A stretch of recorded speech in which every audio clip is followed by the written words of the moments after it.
Russell OBrien. All right, Jake. It's very good to see you. It's good to see you. Thank you for having me. This is the only interview of this type that I'm doing. And that means the world to me, seriously, it really does. Because you are so likeable. I really appreciate that. That's a southern charm that he's got, isn't it? You think so? It must be, I don't know. It's a thing I don't know about. I'm from Essex. I learned it from you. I think to myself, what would Russell OBrien do? And that's how I go. I want to start out by one of my favorite quotes from Howard Barker. He said, in the end, the only place to go is where you're from. And I think that sort of personifies you and who you are. And because obviously after years of successful films and books and a television program, you're going back to your comedic roots. And I want to talk about if the only place to go is where you're from. I want to start out by talking about where you're from. When you started on that London stand-up circuit, the days when you used to cut up a pig's head on stage or tear up copies of the Quran or smash a bat and throw it into the stage, how did that Russell OBrien become the Russell OBrien who just delivered one of the most profound comedy shows I've ever seen? Oh, well, that's a nice question. Well, in a way, it's not that different. All that's happened is I've learned how to better articulate my intention. At first, I was trying to sort of say, I don't think things are right, which is I think what all comedians are in a way doing, even if it's a domestic observation or an observation about relationships or a broader social observation. Comedian is saying, I don't think things are right. And I used to say that by cutting up pig's head or tearing up the Quran. I could see that these were likely to lead to trouble and were not funny, which is, it's a very important right, we're going to go to a comedy. stand-up show. It's a vital component. So, in a way, what's happened is I've refined and I've stopped taking crack and heroin. I think they influenced a lot of those decisions. I want to talk about that because you've always been incredibly open, incredibly honest about your days spent addicted to heroin and as an alcoholic. But now, years later, you're sort of an evangelist for addiction therapies. You work with the abstinence-based program Focus 12, which is great. What is the most important lesson you learned in those days as an addict that you try to stress to those who you strive to help? I think the most important lesson is not to judge other people on the basis of them being maybe a little bit of an because I was an annoying person, but really it was because I wasn't very well, and I can still be very annoying because I'm still not very well. So now when people are annoying, I try and think, all right, remember you're annoying, aren't you? So maybe it's like that. I'm being sympathetic to people that are maybe in positions of disadvantage. Like, it's difficult. I suppose the flip side, Jake, of a meritocracy like America, the American dream, you can do whatever you want, is the implication that if you're not doing well, that it's somehow your fault. Now, any of us that spend any time thinking about that know that's not really true, that people haven't got the same opportunities, that people haven't had the same advantages in life, and people don't have the same support. Until we have a social system where there is more equality, it's going to be kind of unhappy for all of us, wherever we are on the pyramid, if we're at the top or if we're at the bottom. It's not good for all of us. I've been bragging about this interview for a while. The fact, you and I have been kind of setting this up for a little bit, and I've been telling everyone about the fact that I was going to get the chance to interview you, and every person that I talked to had an idea, oh, you've got to talk to them about this. Some of those were negative things, some of those were positive things. So of all the things that you know that you're known for, what is the thing that you're most proud to be known for, and what is the thing that perhaps you most hate being known for? Do you know, Jake, it's really difficult for me because part of my program of living is to entirely relinquish the opinions of other people. It helps me both as an artist and as a human being. So of course I'm sort of aware that other people have opinions, but it really is one of the things I work very hard to immediately disengage with, because I get excited when people think I'm great, I get hurt when people don't think I'm great. So now I think, oh, don't take either of those things. It's in the Rudyard Kipling poem, if you can greet triumph and disaster and meet those two imposters just the same. None of it's real. If people don't like me, that says more about them. If people like me, it says more about them, and that they're correct because I'm great. I say, you can't take that tough stuff too seriously. So I don't sort of think about it. I'm aware, people will be aware of celebrity stuff and private life stuff, and people will be aware of controversy stuff and all of that. But for me, I know what I'm here to do and what I want to do, so I just focus on that. And obviously right now, what you're here to do, we're backstage at the Paramount Theater. I've just saw the Messiah Complex, an incredible show. A show that very much focuses on the fact that our heroes today don't have that sort of integral value, and we should really look towards whoever it is, the hero that does. If a kid were to come up to you today and say, Russell OBrien, you are my hero, what would you say to that kid? I say, right, well, be careful, because I might let you down, because I'm a person. But try and focus on the positive things I'm doing. And, it's not saying that, there are no heroes, because, we live in the time of, Nelson Mandela and Bradley, Manning, and not putting them necessarily in the absolute same category, but people are making heroic stands. People are quietly standing up to authority in numerous ways. And really, Jake, what I'm saying is that, I mean, like, sounds profound in one way, that there is heroism and divinity within each of us, but that is also covered by the lyric "search for the hero inside yourself." So, like, you know, that's really, okay. We'll cut to that. He just said, "Search for the hero inside yourself." That was his answer, genuinely.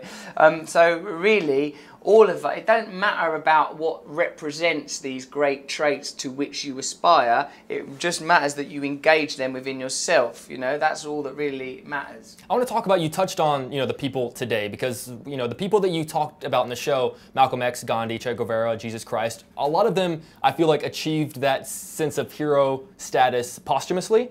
Who are the people today that you think perhaps one day will earn the right to be rightfully called a hero? For me, heroism is by definition the willingness to sacrifice for yourself for what you believe in. So that's a small category in an individualistic, materialistic consumer culture. This is the opposite of the values that we have. It was a time when people didn't think that their individual happiness was all that important. They thought that what's important is communal happiness. So it's harder for, I think, to sort of imagine those kind of heroes don't tend to exist in the sphere of entertainment or possibly even politics, but I think they're people that we all know. We all sort of have people in our own lives that where that gentle, quiet heroism is present, and once again, the hero inside all of us, Absolutely. Jake. Cut to. You know, one of the things you touched on in the show and what I wanted to bring up was that the fact there is the mental asylum in Jerusalem where people have the Messiah complex. In this business, how many people do you run across you think deserve to be in that mental asylum? I think possibly, were they to put that asylum in Manhattan or Beverly Hills, it would be jam-packed, crammed in there. I mean, like, narcissism is a sort of almost a necessary component of celebrity. It's sort of nurtured and encouraged, and I suppose, yeah, so I think there'd be quite a lot of us. Is there anyone in particular you think deserves to be in that mental Jake, asylum? because that way I have to criticise one of our We're just being honest, Russell. We're just having a conversation. Fair enough. Fair enough. No, no cameras at all. No cameras at all. You've been, you know, around the world so far with this tour. What was the stop that was most different than what you thought it was going to be? Well, like here in Florida, actually, it's been pretty surprising because, you know, you hear stuff on the news and that, but I guess that wherever you go, people, I suppose, by virtue of the fact they come into a show called Messiah Complex that's got me in it, you are going to filter out a lot of, I don't know, people. But like, I'm happy. What I'm surprised about consistently is that people are all right. People are all right. It's just people are, you know, we get distracted, don't we? You know, like I get all excited about my trousers and my shoes, but I'm. You look great, by the way. Thank you. You look. I like the boots. We both got the boots going on. Yeah, yours are good. Mine are kind of. This is a rock and roll booty. This is from the Keith Richards, Ziggy Stardust era. Yours, I guess, is the John Wayne very era. Much. Yeah. That's an American boot and an English boot. That's all right. Together. But boots alike. Yeah, boots together. Brotherhood. We can still walk in unison in our different boots, Jake. How about that? I like it. I like it. You've had some very talked about media appearances so far this year. You called out some anchors on MSNBC for essentially being unprofessional and referring to you as if you weren't there, which is generally considered to be rude. That don't happen in the South. I don't think it happens in the South. You know, if I were going to refer to you, I would say Russell and not he. I'd like to think so. You were ejected from the GQ Awards because you simply pointed out the fact that Hugo Boss used to make uniforms for the Nazis. Do you think you work in a business in which people are just afraid of hearing the truth? Yeah. That's that quote, in times of universal deceit, telling the truth becomes a revolutionary act. So if all you have to do is go, I don't think that's right, to be revolutionary, that's pretty easy. So, yeah, it seems so, because like, but on both of those occasions, I don't think I did anything that bad. But the thing is as well, that's why it's helpful to have had, that you asked about my background before, if you've had a background where the consequences were real, where you get arrested, or you get beaten up, or you're addicted to drugs, and your family are worried you're going to die, then someone going, you cannot be at the GQ party. Okay. You have said a thing on MSNBC. Okay. It's not real. Right, right. You said something to, I think it was to Conan OBrien one time, and I wrote it down because I thought if I ever interview him again, I want to talk to him about this. You said, I want to do things that are disruptive, unusual, but ultimately underscored by love.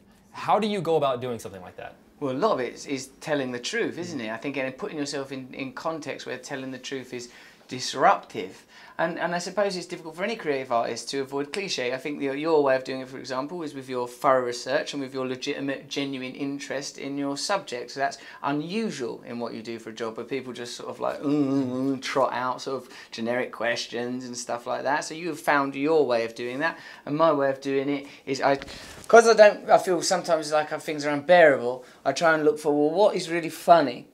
What is really funny about this? And then if you see what things are funny, then things are bearable.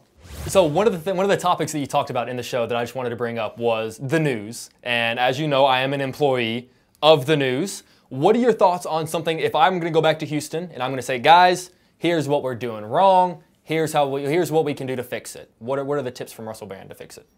Anybody with any power, your primary objective must be to help people that do not have power. If you're enforcing the power structure that already exists, then there's no point in what you're doing. So if you're aware of news stories where there's exploitation and suffering of a group of people, then you sort of tell it favourably for those people. Point out that when there is bigotry and hatred, sort of think, if the people you're hating don't have any power, your anger is futile. Like, oh, I'm angry with these Mexican immigrants, or I'm angry with these gays, or what are they going to do? Right. What's happening? Sort of think, who has the power? Who has the power? Where is the power coming from? That's focus your energy at the people that have the power, and for power, read money. Right. So they don't let me cover those sorts of stories. But I'm happy because I get to be here with you. Do it subversively. I will. That's why I have a Twitter and 10,000 followers. Yes, you do. I do. I'm forever growing. Yeah, I'm doing my best. I'm doing my best. I want to wrap up, because I don't want to take too much of your time, but I want to wrap up by saying the very first time that I ever had the chance to interview you ended it by saying, Jake, you can interview me anytime you like, even if it's nighttime. And we have officially scratched nighttime off the list here backstage in Austin, Texas. Where's the next place you want to interview? Naked, subaquatically, in a cloud kingdom on another dimension, with us as just sound vibrations. We can. For me, there are no boundaries with you, Jake. I'm cool. I'm down for that right now. Let's go. I'm scared. As you should be. Thanks, Jake.